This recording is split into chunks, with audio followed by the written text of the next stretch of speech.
Several years ago, I was drifting through life.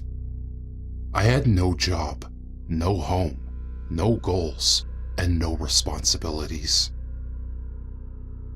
I survived and escaped a childhood filled with situations that scarred and damaged me, so I chose to wander rather than settle.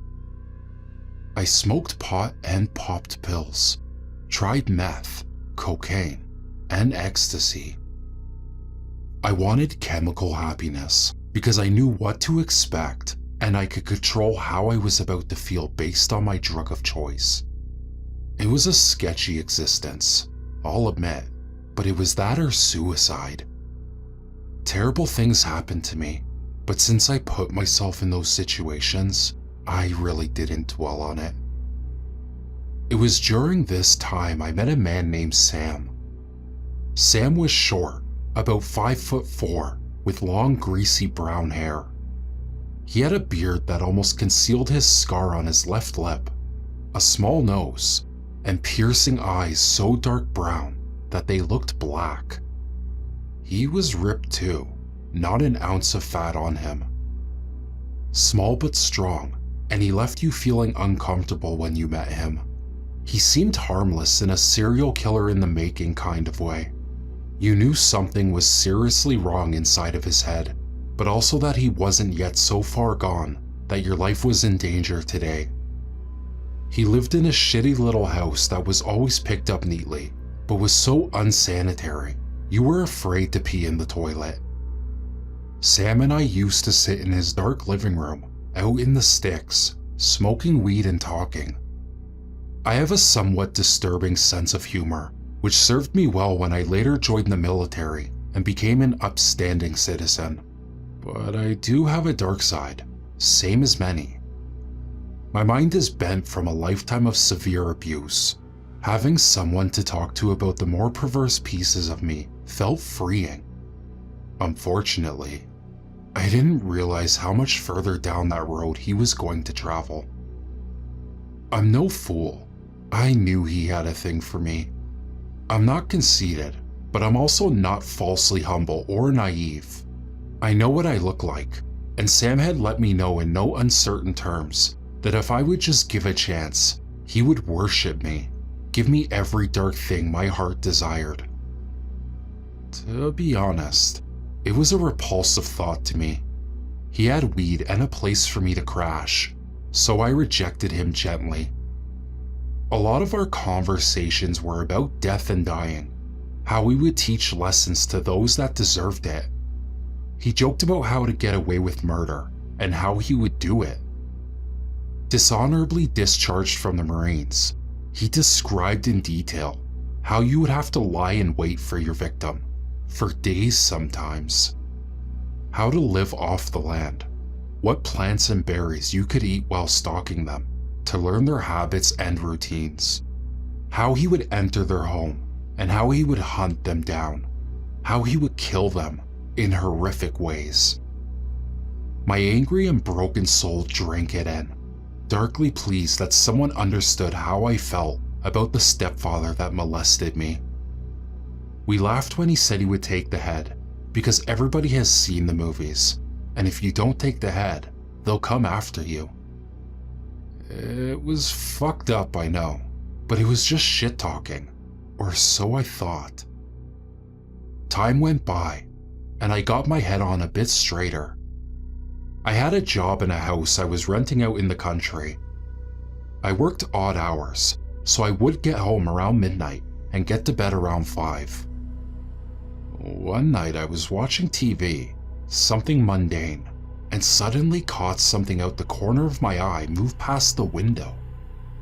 The hair on my neck stood up, and I immediately pictured every horror movie I have ever seen. I closed all of the blinds and curtains, double-checked the locks on the windows and doors, then went to my room to finish my movie. The next day I got a call from Sam asking if I wanted to come over. I declined, saying I had to work, but promised to get to him soon. It was a lie. We both knew it, and he hung up on me. That night I was off work and I had a friend over. We weren't dating, but we slept together on occasion. No candlelight dinners or romance, just great sex and good conversation. He was asleep, but because of my schedule, I was wide awake. I thought I heard something outside and muted the TV. Again, I heard something like a stick breaking, as though someone stepped on it right outside of my window. I got up to check and saw someone duck down. Completely freaked out, I called 911 and woke up my friend. The cops ended up finding fresh footprints all around my house, and older ones as well, at every window. Someone had been watching me more than once, so I packed my stuff and moved to a friend's house about 25 miles away. So months went by and I joined the army. I had continued getting calls and messages from Sam, but when I got sober, our conversations started seeming more and more weird.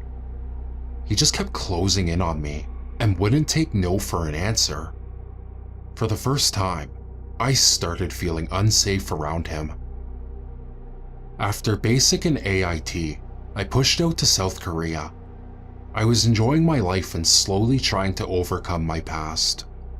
I was recreating a version of me that I could actually respect.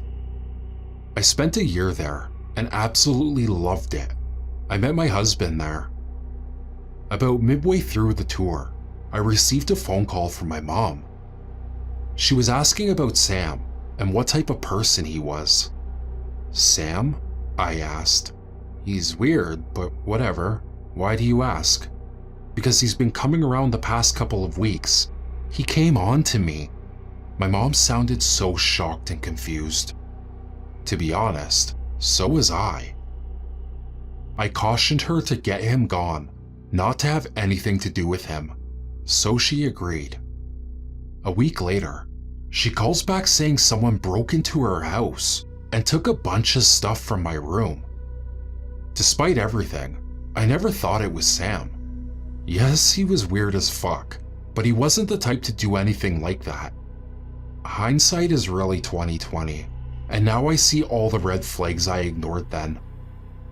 My mom wasn't home when it happened, and wasn't sure what all was taken, because it was only some shit I had in storage there. 3 months later, she calls again. Apparently Sam had been arrested. I figured he went for some petty shit like the weed he grew at his home, or the Xanax he popped on occasion. He got arrested for murder. He had stalked a woman, lying in wait outside of her house in the woods, watching her for days. He entered her house through the basement window in the middle of the night and attacked her in her bed. He raped and killed her. She was only 27 years old. When the police entered his house, he was in his bed asleep and still had blood on his chest. Her fucking head was on the nightstand and a pair of panties were under his pillow. My mom sent me the screenshot of the news report. She was my height, dark hair, and green eyes like me, and he had written her notes about our conversations and left them all over her house for her to randomly find, telling her what he wanted to do to her based on our long ago talks. I've never really gotten over it. I still sleep with a nightlight, and I'm 35. I leave my house to go to work and get groceries, but that's about it. My friend turned out to be a sadistic psychopath with a Dahmer complex. After seeing what he did to her, I fully understand what he wanted to do to me when he watched me with my friend. What horrors are in my friends' heads? The people I know? The people you know but aren't aware of? Just be careful. You can't always know what your people are really dreaming about.